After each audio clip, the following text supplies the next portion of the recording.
సరేనా సార్? సరే. మంచి రామకృష్ణ వెంకటరామయ్య ఇక్కడ వెంకటరామయ్య గారు ఆయన పెద్ద మనిషికి ఇట్లా రా, ఇట్లా వచ్చి మైక్ తీసుకొని అక్కడ ఉన్న వాళ్ళందరికీ చెప్పు మంచి చెడ్డ అంతా.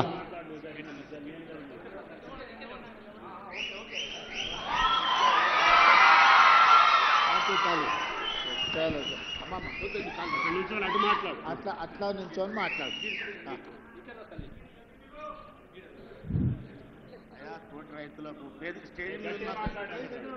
స్టేజ్ మీద ఉన్న పెద్ద మనుషులకు పేర్లు అయితే తెలియదు నాకు. స్టేజ్ ఉన్న పెద్ద మనుషులు అయితే పేర్లు అయితే తెలియదు, కానీ అందరు పెద్ద మనుషులకు ధన్యవాదాలు. నా తోటి రైతులకు, నా సాటి రైతులకు, వచ్చిన వాళ్ళందరికీ, ఆఫీసర్లకు అందరికీ నేను ధన్యవాదాలు చెప్తున్నా. ఏమైనా తప్పులుంటే క్షమించాలి. అయ్యా నాకు 3 ఎకరాల భూమి ఉన్నది, ఎక్కువ లేదు. నేను చౌదరపల్లి యాచారం మండలం రంగారెడ్డి జిల్లా. నేను ఎస్సీ ఫార్మర్ నేను. అయితే ఇప్పుడు నాకు 3 ఎకరాల పొలం ఉన్నది. 3 ఎకరాల పొలంలో 1 ఎకరా గార్డెన్ ఉంది, కడిల పందిరు ఉన్నది.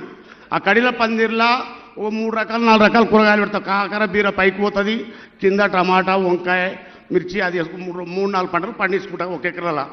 అదే తర్వాత తతిమ భూమిలా ఇప్పుడు మాకు ఇంకోటి హార్టికల్చర్ వాళ్ళు, అగ్రికల్చర్ వాళ్ళు సహకరించినందుకు మాకు ఎన్నో రకాలుగా ఆదుకుంటున్నారు. ఒకటి మా ఆచారం ఇబ్రాహీంపట్నం జిల్లాలో మొత్తం కరువు ప్రాంతం మాది. మైలారం చెరువు నిండితేనే మాకు నీళ్లు, లేకపోతే నీళ్లు లేవు. ఇప్పుడు 1/2 ఇంచు 30 ఇంచు నీళ్ళతోని వ్యవసాయాలు చేస్తున్నారు మా దగ్గర. ఇంకొకటి ఏంటంటే పెద్ద మనిషి కడుపు నిండా చేసుకొని ఒకటి మాకు నీళ్లు 700-800 నీళ్ళు బోరేస్తేనే నీళ్ళు పడుతున్నాయి, లేకపోతే నీళ్లు లేవు. అది కరువు ప్రాంతం కింద. డ్రిప్ ఒకటి హార్టికల్చర్ వాళ్ళు డ్రిప్ ఇస్తున్నారు, అగ్రికల్చర్ వాళ్ళు ఏమో పెసలు, కందులు అవి వేయాలని బయట సేద్యానికి వాళ్ళు చెప్తున్నారు.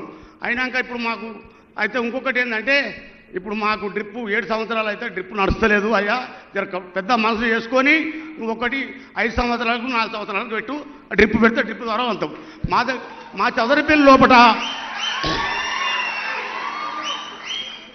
లోపట అయ్యా ఒక్క రోజుకు 6 డిసెంబర్లో కూరగాయలు హైదరాబాద్ వస్తున్నాయి.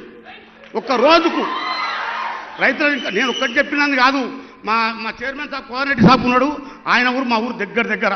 అయితే అటువంటి అప్పుడు ఆయన ఎంత సహకరిస్తుడో మాకు అంత సహకరిస్తుండే ఆయన.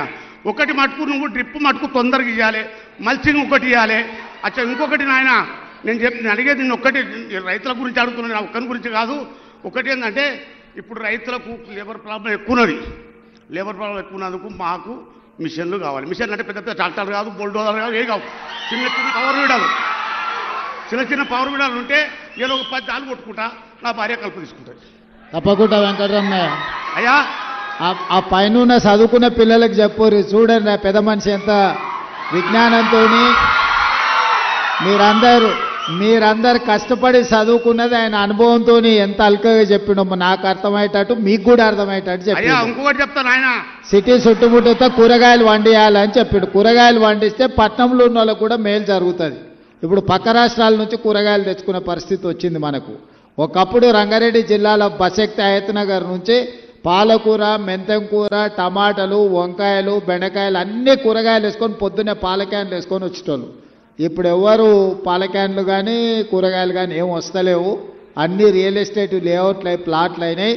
మళ్ళా మన చుట్టుముట్టుత సిటీ చుట్టుముట్టుత కూరగాయలు పండించినప్పుడే లాభసాటి వ్యవసాయం అవుతుంది. ఈ సిటీ చుట్టుముట్టుత మంచి ద్రాక్ష తోటలు కానీ మంచి పండ్ల తోటలు పెట్టుకుని కూరగాయలు పెట్టుకుని 100% పెద్ద మనిషి చెప్పినట్టు ప్రభుత్వం మిమ్మల్ని ఆదుకుంటుంది. మిమ్మల్ని మంచిగా ముందుకు నడిపించేటట్టు. అందరూ వడ్లే వండిస్తే కూడా తినేటోళ్ళు కష్టం అవుతుంది. మిగతా పంటలు కూడా వండిరి. మనం తినడానికి ఏమేమి అవసరమో ఇవాళ కందిపప్పు కానీ, పెసరపప్పు కానీ, పల్లీలు కానీ, లేకపోతే ఈరోజు మొక్కజొన్నలు కానీ, ఇవన్నీ మంచి ధరలు వచ్చే పంటలు. ఇవాళ రేపు మిల్లెట్స్ అని, డైట్ అని ఎక్కడెక్కడి నుంచో తెచ్చుకుంటున్నారు. వెనకటికే మన తాతలు ముత్తాతలు మిల్లెట్స్ అని వండించారా. కందులు పెసర్లు అంటే మిల్లెట్సే కదా. ఇప్పుడు అవి చిన్నగా వదిలి మీ అగ్రికల్చర్ యూనివర్సిటీ వాళ్ళు అందరూ వీళ్ళకు గ్రామాలకు వెళ్ళి రైతులకు అందరికీ మీ చదువుకున్న విజ్ఞానం అంతా వాళ్ళకు నేర్పిస్తే మళ్ళీ వ్యవసాయం మంచిగా చేయొచ్చు. వ్యవసాయం లాభసాటిగా ఉంటుంది, మనకు ఉపయోగకరంగా కూడా ఉంటుంది. పెద్ద మనిషి తప్పకుండా నువ్వు చెప్పింది వ్యవసాయ శాఖ మంత్రి గారు పరిగణలోకి తీసుకుంటారు. దానికి సంబంధించిన అన్ని చర్యలు చేపడుతుంది ప్రభుత్వం. అయ్యా ఇంకొకటి నాయన, నేను ఆలుగడ్డ వండించిన, ఆ, ఆలుగడ్డ వండించి 1 ఎకరకు తక్కువ ఉంటుంది భూమి, ఆలుగడ్డ పెట్టినా, ఆలుగడ్డ పెట్టి 40,000 పెట్టుబడి వచ్చింది, 1 లక్ష రూపాయలు వచ్చింది. ఓ లాభం. అయినాక అగ్రికల్చర్ వచ్చి మక్క పెట్టుకున్నాను. ఆలుగడ్డ తీసిన తర్వాత మక్క పెట్టినా, మక్క పెడితే 25 క్వింటాలు వెళ్ళింది, 2300 క్వింటాలు అమ్మిన.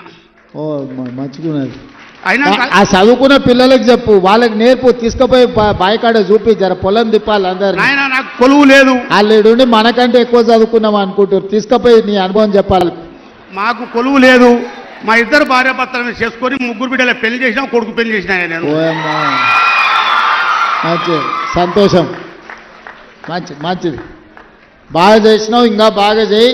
ఆదర్శ రైతుగా రా. అయ్యా అయ్యా ఒక్కటి ఏం లేదు.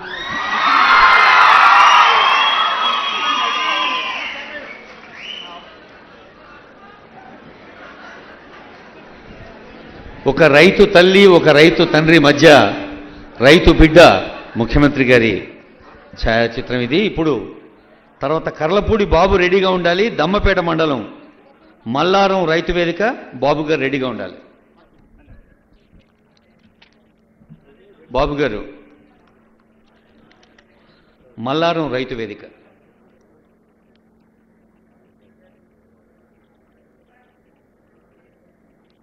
గౌరవ ముఖ్యమంత్రి గారికి, ఉప ముఖ్యమంత్రి గారికి, వ్యవసాయ శాఖ మంత్రి తుమ్మల నాగేశ్వరరావు గారికి, పొంగులేటి శ్రీనారాయణ గారికి,